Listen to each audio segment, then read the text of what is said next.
Our nation hasn't just been built by the leading figures of the day who go down in the history books, but by a vast army of workers of all ages dedicated to doing some really horrific jobs. This time, why the royal succession relied on women with cricket bats, how carrying the king's vital messages could be a painful business, and why the very symbol of monarchy meant working with rotten shellfish. Whoa. Welcome to the worst royal jobs in history.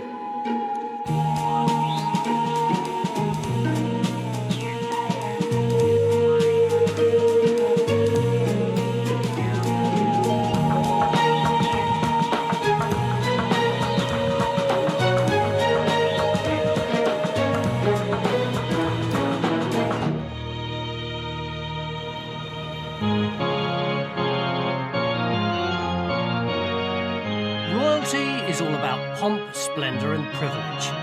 But behind the scenes, it's taken a lot of scraping, spitting and polishing to keep the institution going. Worst jobs which have allowed our kings and queens to continue at work and at play. In the medieval world, the king sat at the top of the orders of chivalry. Sports like jousting proclaimed their status as war leader and perfect gentleman. But in order for the king and his barons to show off without killing each other, scores of men were employed in the thankless task of making the ultimate throwaway designer object. For the ruling classes, charging full tilt at each other in order to knock each other onto the ground was just a bit of sport. The real bad job was reserved for the bloke who made this, the lance that you used in the tournament. Mind you, he didn't make just one. He made loads. Why so many, Toby? Well, the thing about jousting is the object is to hit your opponent as hard as possible. And when you have trained people doing that, they're going to be hitting each other regularly, and they're going to be hitting with such force that they're going to break their lances. Skilled lance makers had to make sure their weapons shattered on impact, vital when royal safety was at stake. So someone like Henry VIII would have dressed up in the armour and done all this? Yes, Henry VIII himself was a very, very enthusiastic jouster, so much so that his courtiers often tried to dissuade him from it. He was nearly killed in a joust in 1524. He was so excited by the event that he charged off without lowering his visor, and his opponent, who couldn't see very well, couldn't really see what was going on, and Henry was struck right above the eye, and the lance broke and splinters flew into the king's face, and he was within inches of death. It was extraordinary that he wasn't even hurt, actually. So how many might these guys have had to make? Well, we do know in 1403 there's a record of a lance maker supplying 171 lances for a tournament in Spain. And if you have a large tournament with 60 or 100 knights competing, that's a lot of lances they're going to be going through. Light, beautifully decorated, superbly balanced, and gone in a second. The lance maker's job was so underrated that the very technology for making them has been lost. We've had to get a master carpenter to work out how it was done. Jerry, tell me that these things are easy to make. If only they were. I've spent a week now trying to work out the way they made them. I think I've got there now. I think I've got there. I've nearly lost a leg, but I think I've got there. And you were using language I'd hardly ever heard before. Language I haven't used for a long time. So tell me how this thing is made. Well, basically what we've got a tree. Yeah. First of all, we square it off. And I'm using a side axe. Now, if you look at that, you'll find there's one side is flat, one side's curved. And it's basically for just taking away the timber, making lots of small cuts along, and then a couple of long sweeping cuts. And as you can see, it's beginning to square up already. Yeah, would you like to have a go? Yeah. You've got to remember, this is going to be done on 4 sides. If you do that for 2 hours, I'll go round here. 2 hours? Blimey. And after 2 hours, it should look something like this. Which we then, with the draw knife, trim down for another 3 or 4 hours. And once we've got it to this sort of size, we take the scrapers and finish them off so that we get a nice round shaft. One How did you do pile that of for? wood chips later, Oh. I naively assumed I'd Another done hour the or so? most boring part. Have we finished it? No, not quite. What have we got to We've do? still got the handle to do. Where do we do that? Over on the pole lathe. That's this thing. That's the machine over there. If you've ever pumped up a car tyre with a foot pump, you'll know that just a few minutes is exhausting. And we're relying on good old leg power here. Right, would you like to have a go? I'm left-handed. I have to So go am around I. this way. Oh, I know, that's all right. I'll come round this side. All right. Forget 5 minutes. Each handle took a good 3 hours to make. We'll make a pole chair review yet. I'll tell you what, it doesn't take long before your leg starts to ache, does it? That's it, but there again you end up with one really big thigh. You get the idea. With nothing to occupy your mind except the screaming ache in your leg, this is incredibly monotonous work. But you have to keep alert. As the pole gets thinner, there's a danger that it will snap, causing terrible injuries. But after 2 days scraping and chipping, there's no thanks, and about as much job satisfaction as making teapots out of chocolate. Now that is such a frustrating sight. It must have been part of the status for the nobles to destroy something that looks so good, but imagine what it must have been like for the lance maker, not only to see this beautiful thing trashed, but trashed at about 35 miles an hour in about 5 seconds flat. Mind you, that's not all. After the tournament came the battle, and the jobs just got worse and worse.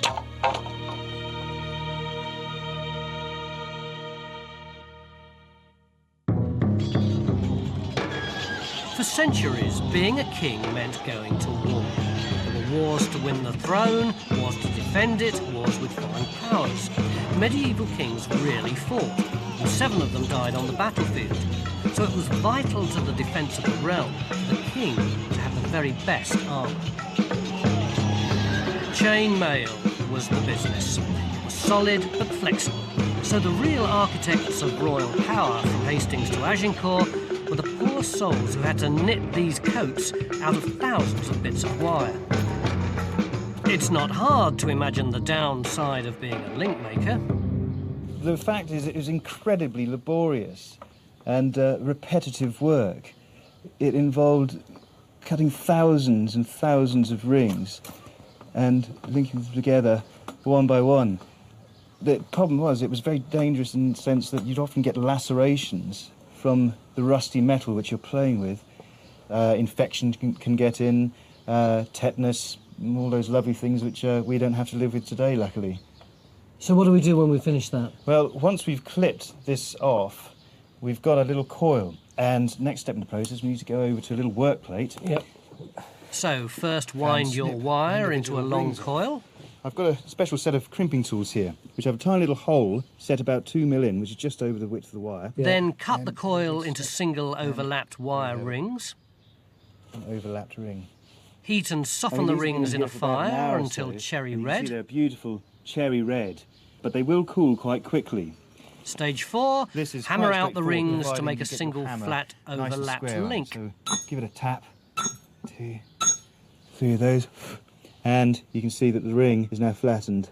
Now it comes much more arduous because And now these we need flat to overlapped punch a pieces little have to be rectangular riveted shaped together for hole strength. right through that. So what you need to do is place the ring just over that hole. You know what I'm worried about? If I miss this little hole with my tool, I could mess up your tool, couldn't I? You give it a good solid whack.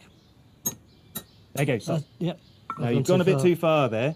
I've messed it up, haven't I? Yeah, that's not gone through and the ring's split apart. So can we use yours? Because I'm Yeah, sure. terrified I might die of boredom otherwise. Okay. Little triangular rivet here. What we're going to do is force the little rivet into the hole which we've made. So why was this job so important to the king? Well, the provision of good quality armour to the armed forces was integral to the security of the country and ultimately the security of the monarchy. So he would have wanted his men to have the best quality stuff he could possibly afford. So no male, no king? Pretty much, you got it, yeah. Which some people might say is quite a good thing. And we're going to set it by squeezing it with these pliers and giving a good hammer strike on top.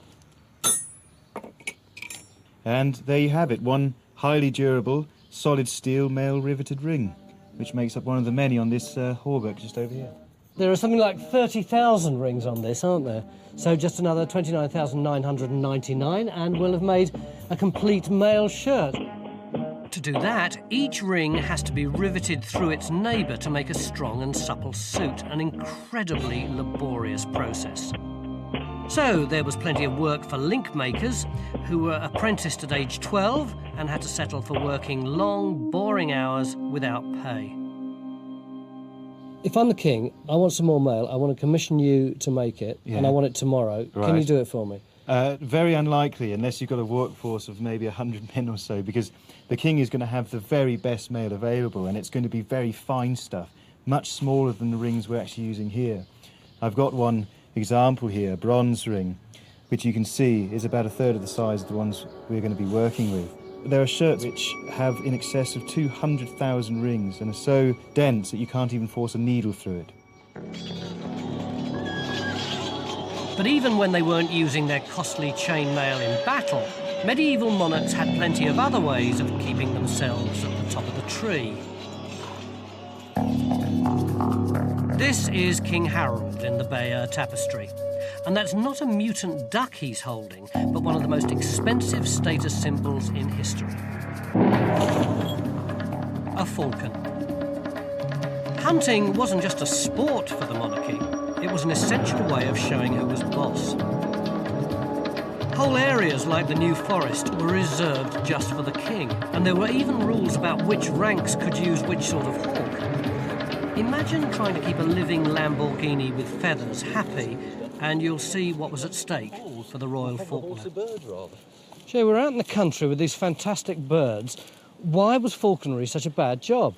Well, because they were so fantastic. I mean, if you were to lose one of these, you're in so much trouble. These birds are worth a fortune, worth more than a lot of the other hunting assets of the royal families. So, for example, Philip the Bold, son was captured during one of the Crusades. His ransom was 200,000 golden ducats, but that was declined for just 12 gerfalcons instead. So they're so valuable that should you lose one of these, you were in real trouble. This part of the job doesn't seem great. No, you as a cadge man had to carry these royal falcons into the field for the royalty. A cadge man? A cadger? The cadger. It's where you get the phrase cadger lift from. You had to carry these through all terrain, crossing rivers, in the worst areas of the country, and possibly quite bad climatic conditions. And would there normally have been about this number of birds? Well, you're looking at frames? 4 on this particular cadge, but you could have been carrying 12, even more than that. And each bird weighing between 1.5 to 2 pounds in weight, of course, is going to weigh the old codger down. So if I lose one of these, I'm in big trouble. I have to carry this cage around with me all the time. What else? Well, you would have to make sure that you recovered the hawks, crossing icy streams, risking life and limb to recover the bird should it chase and kill something. Should you not be able to recover the trained hawk, of course, that hawk, or one like it, once finally recovered, would remove 6 ounces of flesh from your breast. Oh, great. The punishment of having a hamburger-sized piece of your body eaten by the bird would alone make this a worse job. But the terror started early, at the age of 7. Their first job was to tame down a wildly trapped hawk. So they not only had this huge bird on their hand, but they had a very angry bird with them as well. What are we going to do now? Well, we're going to give this guy his daily exercise. The falconer had to exercise his hawks every day, as well as the normal management of feeding, cleaning, look after them. The hawk was the priority. That came first above everything else. You feel a nice bit of breeze there. His wings come out, and we'll let him off. Exercising a falcon requires a bit more skill than walking a dog. You have to swing a baited lure just out of reach of a bird flying at 30 or 40 miles an hour. But the rigorous job spec also involved personal qualities. In the late 13th century, Alliard wrote that a falconer had to be sober, patient, chaste, sweet-smelling, and avoiding preoccupations. Chaste as in not sleeping with people? Very much so. because sleeping with the local prostitute could lead to disease, which could be passed on to the falcons themselves. Thus encouraged to think I was perfectly cut out for the job, it's my turn to put the birds through their paces. So, I mean, how hard could it be to swing my bit of meat on the end of a there's the string? word. If at any time you're not sure, Oh, that's more that like was it. very, very scary. You are so clever. Oh, does that count? She caught She it. caught it in one. You're swinging the lure the wrong way. It wants to be forward at the bottom. Oh, fall at the bottom, that's what I've done wrong. Sorry. Oh, I tried to put it behind end. my back to readjust it. She just followed it behind my back and went down and got it.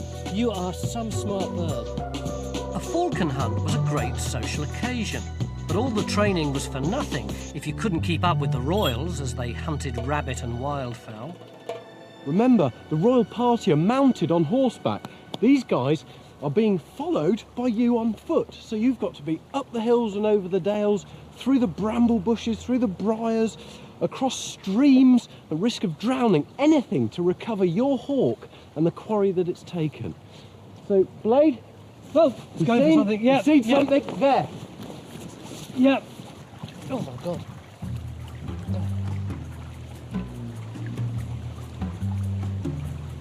This proves that falconers were brave and resolute and hunted their quarry until they were able to get it. These waders are leaking, Jay. It's freezing in here. I'm glad I'm not just in tights and a jerkin and bare feet.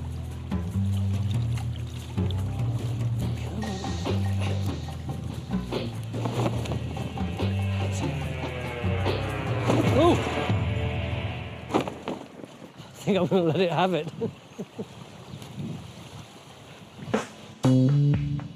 The court has always been vital to the smooth running of the monarchy. By the 16th century, it was a vast community of unseen workers of all ranks, catering for every whim of the autocratic Tudors. The present Queen has downsized her staff to 645 people, poor thing. But in Tudor times, the monarch had over 1,000 courtiers and over 1,000 servants, and each one knew their place in the pecking order, even if it was quite a lowly one. Like the whipping boy, who was an aristocratic friend of the royal prince, and it was his job to receive punishment every time the heir to the throne did something wrong. And if you think that's unfair, just look at the demands that were made on some of the rest of the staff. All right, you can stop now. The court was a place of intrigue. One group of luckless servants had the job of risking their lives to protect the monarch from plotting courtiers. A royal meal had anything up to 25 dishes. Any one of them could contain something deadly. And what better way to climb the slippery pole than to poison the food of the person that you're eating with? Hence the job of royal food taster, which is enough to put you off your food for life, isn't it, Cassie? Absolutely. But surely it must have been a pretty easy job. I mean, once there was poison in your food, well, you'd eat it and know straight away, wouldn't you? Not necessarily. How come? Because it's remarkably easy to hide something that's deadly dangerous in food, and it would not be obvious to you until you had already eaten it. What's the stuff? This stuff's called frumenty. Which is what? A sort of thick grain. Like a sort of porridge or something? A very thick porridge, yeah. All right, so how am I going to poison this? Ah, well, you could do that easily with a solid poison like arsenic or mercury. Have we got any arsenic? We do indeed. This is arsenic. It's not real arsenic, is it? No, it's not. It's plaster of Paris. So what are we going to do with it? We are going to mix it with the frumenty, but Yeah. because it's so solid and white, it will be quite obvious. So Yeah. first, I'll mix it up with a bit of water. Were the royals really under threat of being poisoned, or was it just paranoia? There was a great deal of paranoia, but there were actual plots to poison the royals. Yes. Like what? Well, in the 1590s, there was a plot allegedly by the King of Spain to poison Queen Elizabeth. The Spanish government managed to find 3 Portuguese men who would agree to poison the Queen. One of these 3 was her own physician, Dr. Rodrigo Lopez, who'd been living in London for decades. But the plot was betrayed, the 3 were tortured and confessed, and of course as traitors condemned to death and executed horribly, hanged, drawn and quartered. Now, if I was a really subtle food taster, how am I going to be able to tell that there's poison in it? The first thing you're going to notice is a very strange grittiness. But it's not going to be so strange that you're going to feel, I shouldn't eat this. You'll swallow it. And what's it going to do to me? Oh, that's appalling. The first thing you're going to feel is a sort of burning. Not necessarily strong, but something going on in the mouth. If you've got an empty stomach, within an hour you're going to start vomiting uncontrollably. You're going to have extreme pains in the stomach area. It feels like rats gnawing on your insides. And then after about an hour, perhaps 2, you're going to start suffering from purging, which is a polite way of saying... That's enough. So Elizabeth I was paranoid. She saw poison everywhere. Every dish was tested before she ate. Even her gloves and handkerchiefs were checked in case they'd been impregnated with something nasty. And it was her disposable servants who were put in the front line. The royal food taster comes into the room. Is there any ceremony? There is, yes. The ladies in waiting would come and begin the ceremony by laying the table. And then the men would bring each dish from the kitchen and lay it on the table. And the ladies in waiting would supervise. Each person who'd brought a dish was then required to eat 1 bite from the dish that he had carried. And when this ceremony was complete, and there might be as many as 20 or 25 dishes, then it was safe for the monarch to eat from these dishes. Remember, this is a time of invasion, potential invasion by the Spanish. The monarch embodied all that was England and thus had to be kept completely safe. You had to have food tasters. So being a royal food taster wasn't bad because you were actually going to die. It's just that you were terrified you were going to die. Yeah, that's about it. Well, this food was still pretty good. Potentially dangerous. Elizabeth's court didn't have a permanent address. To ensure the loyalty of her subjects and to save on housekeeping, the Queen went walkabout, and the whole court went with her. In the summer of 1578, they plonked themselves on 25 different households, saving the equivalent of £10,000 per day. It may have been a good deal for the Queen, but for the men and women of the court, it was like moving house every day, and the biggest load was literally on the shoulders of the groom of the chamber. And I don't just mean 1 or 2 carts. We're talking 200 or 300, and everything in them had to be offloaded and got into the staying house on time and in order, ready for the Queen's arrival. So if you were the groom of the chamber, you had to be something like a cross between Paul Burrell and Arnold Schwarzenegger, which isn't a very attractive image, really, is it? Summer tours or progresses would last 8 to 12 weeks, and each stay needed days of preparation. When Queen Elizabeth II goes off on a royal tour, it's all pretty relaxed. She just has the odd bit of red carpet and the occasional 5-star hotel and a private jet or 2. But Queen Elizabeth I was much more demanding. The groom of the chamber had to take out of her palace all of the Queen's necessary possessions. That meant not only the furniture and the carpets, but the pictures and the wall hangings and her jewellery, her legal documents. And the Queen was renowned for having quite a temper on her. So if you wanted to avoid her wrath, you had to have great big muscles and patience and a phenomenally good memory. Simon Bowyer, who organised the tour in 1578, had all those qualities.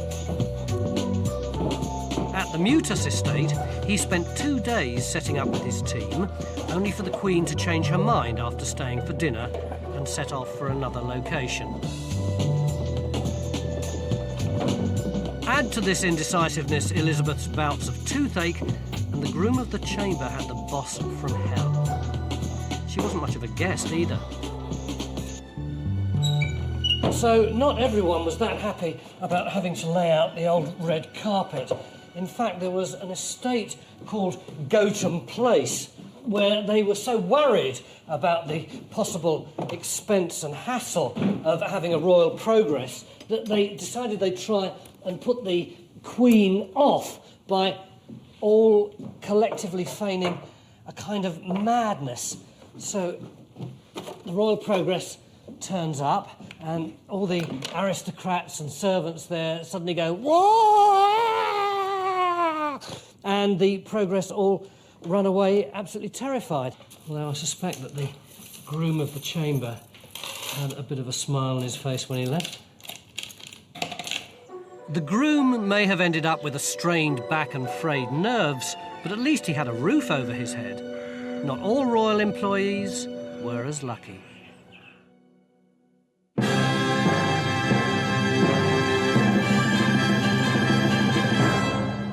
With the court moving around so much, communication became vital to the institution of the monarchy, hence the job of royal messenger. Ta-da!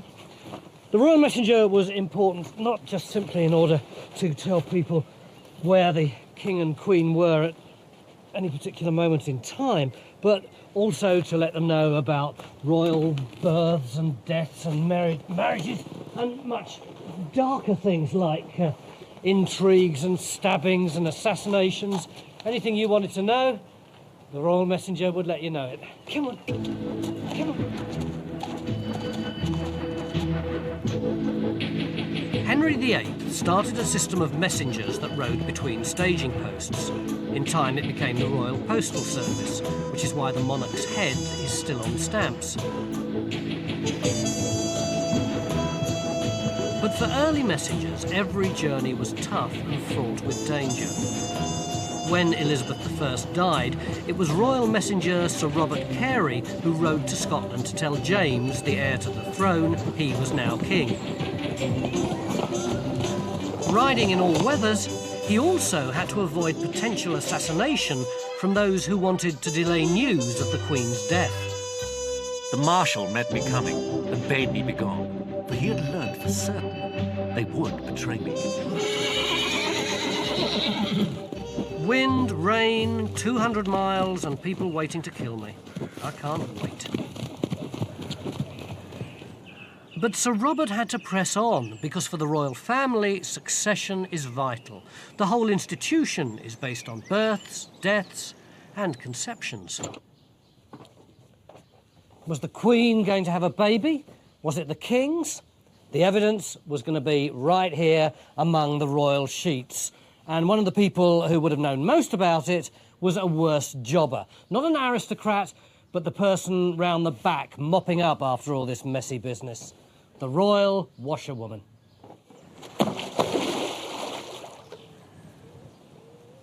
But being a royal washerwoman was tough, messy, and also surprisingly dangerous. You can see why so very many women died drowning, can't you?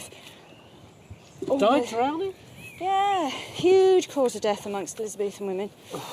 Falling in wells, slipping in ponds, all that sort of thing, whilst you're busy bucket after bucket after bucket, and you get tireder and tireder, especially sort of near dinner time when everybody's tired. There's a sort of, when you look at the coroner's reports, there's a sort of blip, and just before dinner. It's difficult to imagine just how tough the women had to be. All the water had to be lugged from the moat before the washing could begin. Here, I think, just inside. Whoa, don't spill it now. Lovely, that's great. Right. There was no soap One powder, down. just water repeatedly strained through wood ash to make lye. It contains the chemical, the alkali, which is what dissolves the grease. So presumably it's not too good on your hands. It's terrible on your hands. Water? Yes. So it's going to pick up all the chemicals out of the ash, and then the hay and the gravel will strain it, act as a filter. So what comes out the bottom should be quite clean looking, shouldn't look ashy at all. Oh, it's coming out now, isn't it? Yeah, it is. It's starting to flow A little through. bit muddy. Dirty sheets next. In the big bucking basket, but that's it. The Loosen smelly them all up. We sheets don't were then want put anything- into a bucking basket, In the the big very buck basket first over top there. loader. Well, they're usually married women, actually, which is quite interesting, because it's about the only job of any decent sort of remuneration that married women could do. Do we know anything about any of them? We got a few names of people who were royal laundresses. Anne Twist, for example, she was Queen Elizabeth's laundress for 16, 17 years. And there was an Anne Harris as well in King Henry VIII's reign, who held the post for some time. They were quite poorly paid, but had to be respectable women. I mean, you wouldn't want just anybody touching all your linens and your personal stuff, would you? Well, presumably, the washerwomen would have known more about the sex lives of the monarchy than anybody else. Yeah, I think they probably would, actually. Pretty darn intimate things sheets, aren't they? You can't get away with anything. In fact, there's even proof of that. The sort of like foreign ambassadors at Elizabeth's court, when she was sort of beginning to get on and a bit long in the tooth, and they were contemplating the French marriage with the Duke of Anjou, they were actually paid washerwomen for inside information as to whether she was still menstruating or not. Oh. What do we do with this? I'm going to lift it up on there. Yeah. OK. Oh, flipping heck. And now? Now we pour the lye that we made through the linen. And sort of like a liquid soap, it'll move through and... You'd have had to be quite tough, wouldn't you, to have been a washerwoman? Oh, you had to have muscles, there's no doubt about it. It's nothing sissy about this job. Now what? Right, well, we just let that trickle through slowly, and we don't want to hurry it particularly. It's going to be dissolving any grease that's in there. Yeah. And then we're going to beat the living daylights out of it. These are called battledores, not bats. But this feels very much like a strenuous version of cricket. If you weren't so knackered after the water carrying and butt loading, it would be a way of venting your frustration at the job. Hang on a sec. Let's give it a dunk. Oh, God, look at that. 5 minutes. They must have been really cracked and bleeding, their hands, I think they mustn't must have been cracked and bleeding most of the time. Right, do you want to wring this one out? they? Yep. Or if you grab one end and I'll grab the other. Yep. The sign of every birth, death and marriage is going to be in here, isn't it? Yeah. Should we hang this out? Yeah, that's a good idea.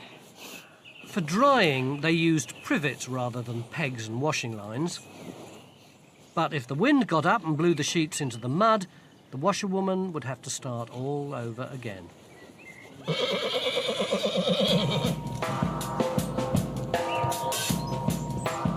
I got a great fall, by the way, and my horse, with one of his heels, gave me a blow on the head that made me shed much blood. We hadn't meant to recreate every bit of Robert Carey's journey. But then...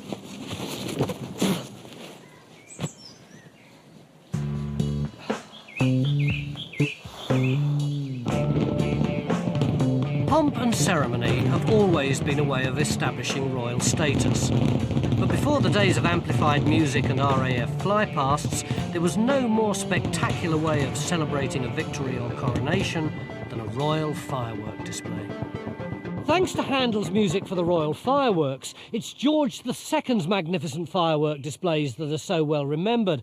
But behind all the oohs and the ahs and the big bangs lies another worse job that involves blood and burns and physical injury. Welcome to the highly explosive career of the fireworker.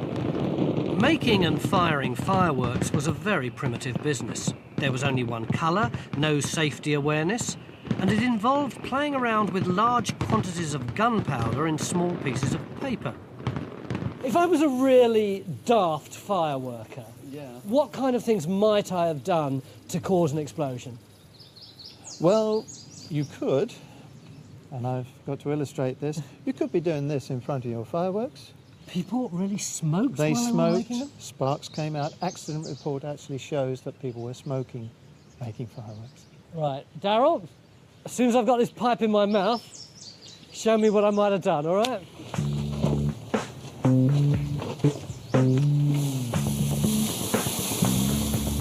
Oh, hey! That was so hot. I can tell you we were, what, 10 metres away, and you really felt it, didn't you? Wow, and lots of little bits of stuff in my eyes as well. I wish I'd done that. Presumably there must have been more to their fireworks than just a long line of gunpowder. Oh, of course, yes. Rockets are basically flying fountains. Of course, you would have had problems with rockets because they used to fire them horizontally. Rockets coming out horizontally? Yeah, well, that was bad for the audience because they weren't necessarily lined up like that, they would have been sometimes around, and therefore the audience got the rocket, but then of course so did the people firing. They would have got a lot of other problems as well. There were lots of explosions, people would get them through their clothes because they weren't wearing appropriate clothing. John, this looks like the kind of bomb that the Roadrunner has. Indeed, in the times that we're talking about, the 18th century, they were called balloons. Balloons? I can see we're going to do something dangerous with it, whatever you call it. It's a dangerous firework. Don't look down the mortar, because one of these days it's going to have a shell in it. Were there many injuries from these things? Oh, there were loads of injuries, yes. You can imagine if one of these actually explodes within a metal mortar like that, you've got shrapnel flying about. Do we know very much about the people who were hurt? We don't know anything about them. They were killed, and the whole thing was hushed up. Oh, really? Yeah. In fact, in one display, 4 people were killed. They just carried on the display. Where were these things fired from? A lot of displays in the 18th century would have used water as a backdrop, and actually barges would have contained all these mortars. And there'd have been a bloke on there lighting them? There would have been more than one bloke on there lighting them. If one of them actually went, you got big trouble, because the whole of the barge goes and the men end up in the water. Well, I'm glad we're on dry land. What do I do? Just lower it in? Just lower it in, but keep your head away, yeah, and try and keep your hands as far away as possible. Yeah. This was a job no one wanted to do. So the Royal Fireworkers were volunteered from the lowest ranks of the military. And with burns to the skin, perforated eardrums and deaths, they didn't just put the one in and go home. Wait! The most dangerous part was reloading. Oh, that was amazing, wasn't it? The worst thing is that there are probably burning embers in the bottom there. So I've got to put a whole load of this stuff in. Another load of gunpowder, and you've got to put the shell back in. And they really did that? And they really did that. With the embers in? With the embers in. Even George II's firework displays didn't go without a hitch. The king had forked out £8,000, about £1 million today. With a crowd of 12,000 people waiting, the decorated frame holding the fireworks caught fire. The designer wasn't happy, and the hapless fireworker ended up with a sword at his throat.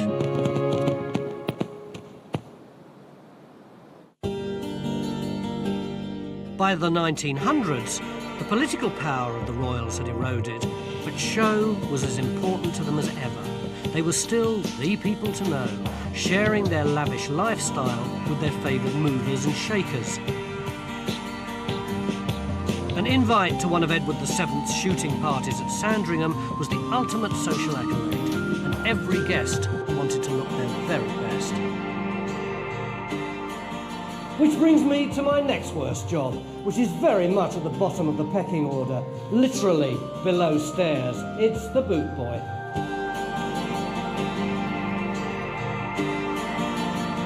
Edward loved shooting, and he worked his guests hard.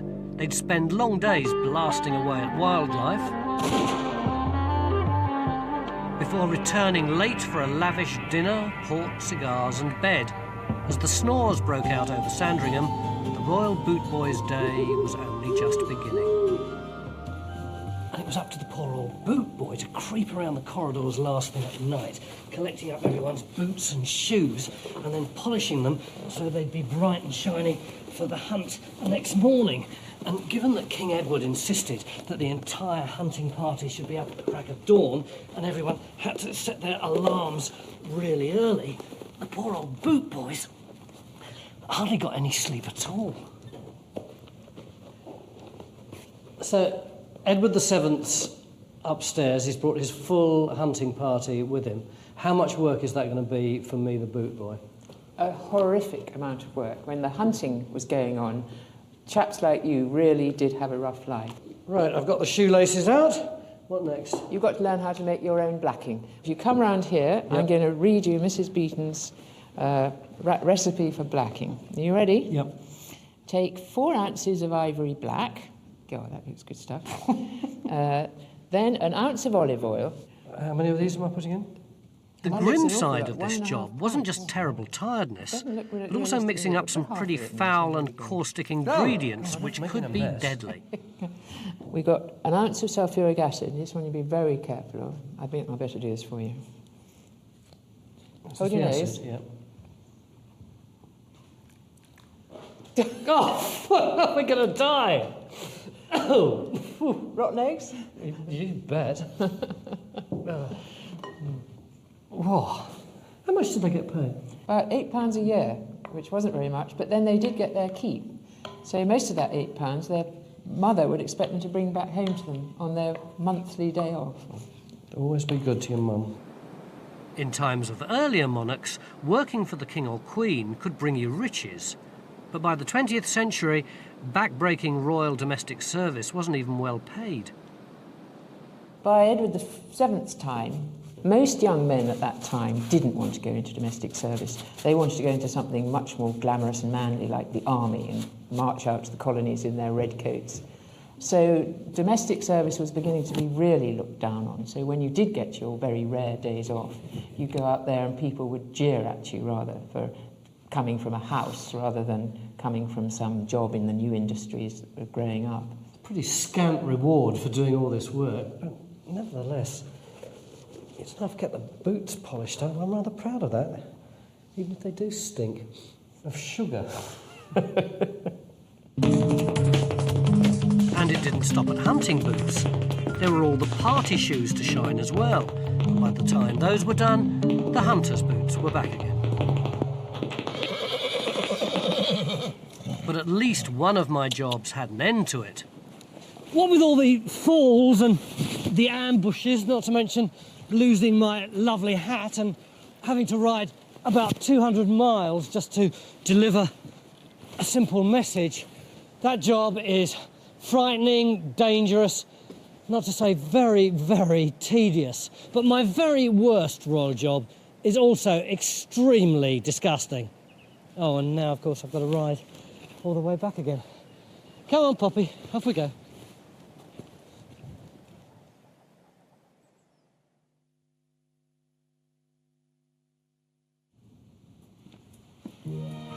I've been looking at the worst jobs that supported the monarchy down the centuries. But which one was the very worst job? Moving house for Elizabeth I was back-breaking, but pretty well paid. Fireworking was fun, so long as you remembered to keep your head out of the way. Whoa, blimey! And even royal falconers had a family firm to support them when they were old codgers. Oh, does that count? No, for me, the very worst job of all is an incredibly disgusting and very ancient one, and one that underlies the very symbol of royalty itself, the purple maker. Purple has been the colour of royalty since Roman emperors because it's so difficult and expensive to make. I am a purple maker's assistant, and this is a worst job that disappeared during the siege of Constantinople when all the purple makers were wiped out. So we reckon that this is the first time in over 500 years that this particular process has been demonstrated, don't we, Jim? Yeah, that's quite true. Yes. One of the shortcomings of television is that you can't smell the incredible nif that's coming off this rather disgusting mess. Why are we killing all these innocent shellfish?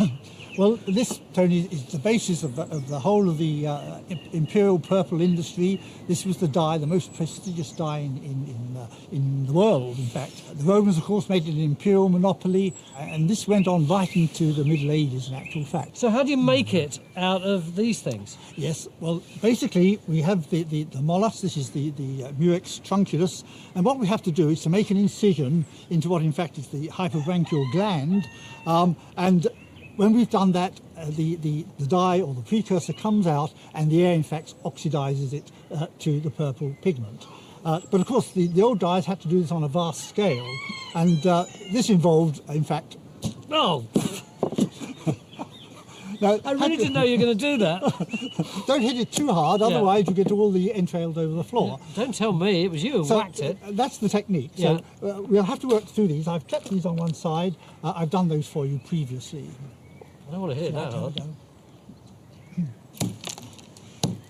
the idea. Smashing a few stinking shellfish is stomach-turning enough, but the purple makers had to smash at least 1,000 to dye just one cloak. I can understand why only royalty could afford it. And put them into the pot. God, doesn't it affect you? Well, no, perhaps I'm used to it. There we are, some more over there. Those we did earlier, of course. So now these will be put into the water, and then eventually, to get the actual dye, it takes about 10 days fermentation. Come on.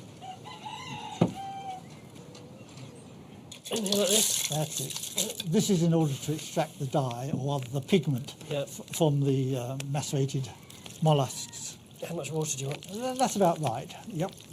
Then the dye will... Now stand for an hour or two to Yeah, collect you can, pigment in yeah. liquid, add wood ash for its alkali, and leave the putrefying shellfish to We rot leave and some of the stink mollusks, for with, 10 matter whole of fact, days. in the pot because we want it to ferment. And so that's what we've got here. Yeah. Now you notice we have a lid on it. Why is that? Well, basically we want to keep it in the dark. Otherwise, what happens is that the light, in fact, can break the dye down to what we call debrominate it. In other words, we take the redness out and we end up with a blue. So we can end up with this colour as opposed to that one. How do we know when this is ready? And this will be tested, in fact, either by the feel, which feels slippery, or by the taste. And this is shellfish that have been fermenting for 10 days. Exactly, yep.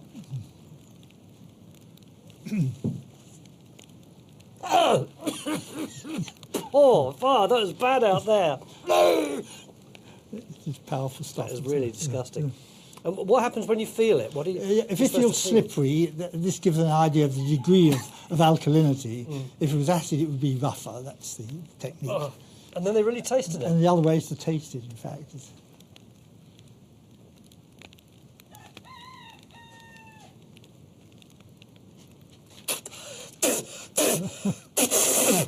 I don't know. Rather powerful. I don't know what it tasted like. It's just the thought, really. It's so disgusting. Only having done the fermented mollusk taste test, is it now time to put the cloth in the vat, lid firmly back on. So we should leave it really for half an hour or so to pick up the dye. Leave it till I'm dead if you like. Oh, that was an adventure. Blimey. And after half an hour, it's time to expose the cloth to the air and see if it's worked. Oh, look. Wow. That's really changing fast, isn't it? So when it comes out of the vat, it takes usually a couple of minutes. It goes a greeny colour and then slowly turns the purple colour, as you can see. Look at that now, isn't that fantastic? We've really proved the process works. So the lives of all these poor little foul-smelling shellfish weren't sacrificed in vain. And if it hadn't been for all the stirring and the bubbling and the feeling and the tasting, then our royals would never have been swathed in all this kind of stuff.